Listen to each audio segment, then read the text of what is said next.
Hey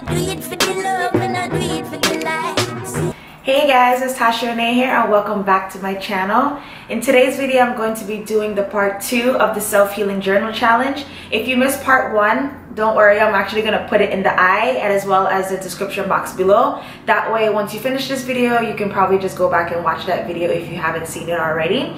Also, if you're new to my channel, don't forget to hit the subscribe button as well as turning on your post notifications so you don't miss any time I upload. I'm just gonna get straight into it. So here we go. I left off by answering the first 15 questions and I am going to start off with question number 16. What does being vulnerable mean to you? This question was like mad easy because I feel like I would be like the poster child for vulnerability. Doing this, being able to show myself without like fear of judgment or fear of rejection. Like, it really doesn't matter like how people perceive this video. I'm really like doing this for me, and being able to express myself in a public eye is what being vulnerable means to me. Write down 3 things that you need to work on and explain how you can make them better. One would be my communication with others, because I suck at like responding to phone calls as well as like text messages. Like, I get messages and I'll probably see them and in my mind I'm just like, yeah, I'll reply, and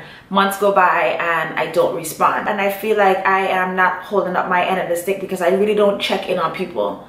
And I should be doing that because people do check in for me and I just like drop the ball a lot with communication. My stubbornness, but I feel like that's also like a positive thing in my life. Like, as far as like being stubborn, a lot of times like I don't like when people tell me what to do, and at the end of the day I'm still gonna do what I want. And my husband tells me that all the time. A lot of times he don't even suggest things to me because he's like, at the end of the day you're gonna do what you want, and that is the truth. What I would probably need to work on is try to listen more and not necessarily be super combative when somebody tries to tell me something that doesn't necessarily align with my view of things. And I feel like that's going to be a big test once I have this baby, because I've already had so many people giving me their suggestions or what they think I should be doing for my child and blah blah, and I'm just here like, honey, at the end of the day I'm going to do what I want. Like, I don't need you to tell me what to do.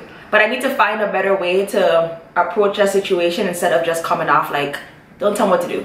Like, I'm still gonna do what I want. Like, I just come off like bitchy. And I feel like I need to work on my approach to when someone tells me to do something that I'm not necessarily open to doing. And number 3, I feel like my consistency is something that I really need to work on. I don't know if it's because I don't see results as fast as I want to, or I just change my mind so easily. Like, I could have an idea, I want to do something, and then I can start it, and then 2 seconds later I'm like, you know what, I don't want to do that anymore, let me move on to something else. Like, my consistency, I don't follow through with something that I initially started. Like, I always just change my mind. To be better, I just need to focus on one thing and just follow through with it. So my follow through is something that I definitely need to work on. There are 3 months left in this year. How will you begin treating yourself better? In less than 3 months, like in about a week, I'm about to be a mom to a whole freaking baby. So I don't know how the next 3 months is gonna go, but I do intend to like stop doubting myself and knowing that I am enough. Sometimes I feel like, oh, I can't do this or I can't do that, but I just need to stop doubting myself and actually follow through and push through the things that I actually like. At the end of the life, what would you like your legacy to be? I would love for people to know me as somebody that's not afraid to be herself or share her faults or anything that she's going through. I'm always happy and I'm always loving and willing to help other people. I just want people to look at me and get inspired to be themselves and not worry about what anybody else might think around them. Write your present self a letter. What would you tell her? Not really much. I talk to myself a lot daily, but I would basically say like, hey Tasha, less talking, more doing. You have the desire to succeed, but I just wish that you had the determination and the drive to actually do it. Don't worry about failing. Don't worry about how people might perceive it. Just continue to do it. Even if you don't see results, that's it, Tasha. Stop being lazy. Get up and actually fucking do it.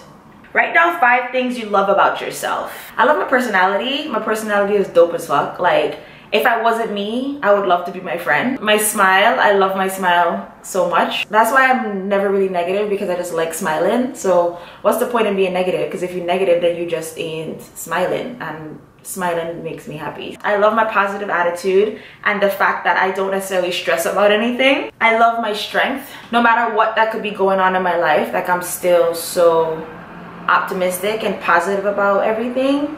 And also that I love to help people. So those are like 5 things that I love about myself. What are your wildest, deeply sacred, audacious dreams? I dream to have my own business one day, and I actually want to open like a salon where it's like me and my family members, but I have to just get all my family members on board first. I wanted to open a business back home in St. Croix, and I would do like more of like the esthetician side. I have a cousin who's like bomb at hair, and my sister, if she would get on board, she's bomb at nails. So I feel like we could like take over. Having a business down there back home would be freaking amazing. Last question. What are you most proud of and why? I am absolutely most proud of my relationship that I have built with my husband. The reason being is because I feel like if I wasn't the person that I am now, or like when we started, I don't think like our relationship would have lasted. The Tasha prior to meeting my husband was like sucky at communication. Like in previous relationships, they ended because it was hard for me to express how I felt. Like I would always be stuck on mute. Like if they would ask me like what's on your mind or what's going on, like I would not talk. Or I would get angry like really easily. And now I feel like in my relationship, we can communicate about any and everything. It might not be that big, but I feel like at the end of the day, no matter what you do, no matter what accolades or degrees or whatever you accomplish in life, like if you don't have somebody to share that with, then honestly, it really means nothing. I haven't really accomplished much, but to know that I have somebody there that's pushing me, to know that when I do get to the point where I'm where I want to be, like I have somebody there on my side.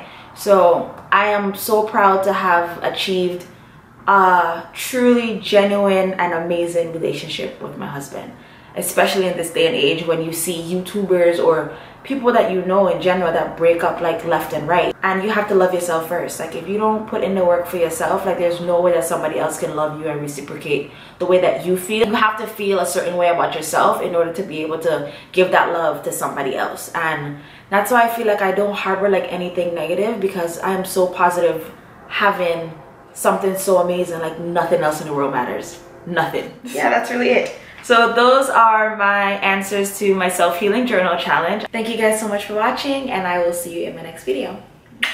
Bye guys.